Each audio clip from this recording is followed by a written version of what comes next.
faut donc affaiblir le MDRM. Il est temps de faire diversion et d'utiliser la fameuse politique de race.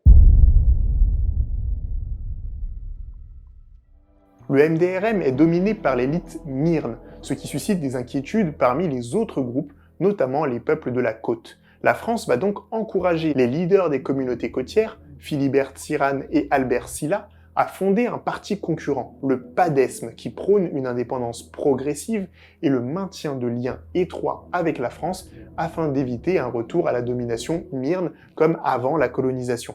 Un administrateur de l'époque témoigne. Tout a été organisé pour un trucage systématique des élections. Or, comme j'étais très jeune administrateur et que je ne savais probablement pas truquer les élections, le chef de province a pris l'initiative de m'adresser un télégramme que j'ai encore en mémoire, qui me disait de procéder à un bourrage des urnes. La situation est de plus en plus tendue à Madagascar. D'un côté, le MDRM veut utiliser la voie démocratique, de l'autre côté, les sociétés secrètes se préparent à la révolte, et au milieu, le PADESM embrasse la doctrine coloniale.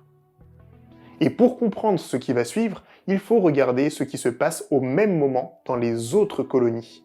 En 1945, en Algérie, les colons ont massacré des milliers de civils à Sétif et Guelma. Au Vietnam, les indigènes ont réussi à chasser les Japonais et les vichistes, et ont donc déclaré leur indépendance, mais ils sont attaqués à partir de 1946 par les troupes françaises qui viennent rétablir la colonisation. Dans un tel contexte, est-il vraiment possible que Madagascar obtienne son indépendance sans combattre ?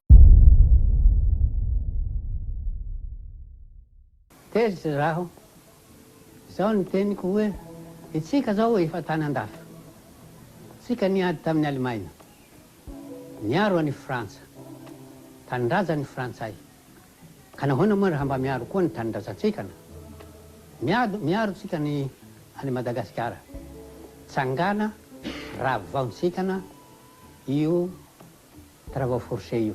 Monzazo était le chef d'une société secrète. En voyant les manigances du PADESM, ces hommes se préparent à agir. Ils commencent à adhérer discrètement au MDRM pour mieux se structurer. Mais du côté du MDRM, les 3 députés croient encore à la solution pacifique. Ils se méfient des rebelles.